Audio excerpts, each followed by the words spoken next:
О, брат, ищи невесту, которой ничего не нужно от этого мира, которой не важно, какой марки у тебя машина, которая не ждет от тебя того, чтоб ты делал какие-то безумные поступки, которые только отдаляют тебя от Аллаха.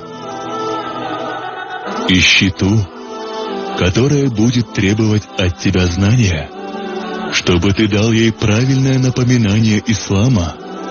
И клянусь Аллахом, настоящий баракат Всевышнего именно в такой девушке.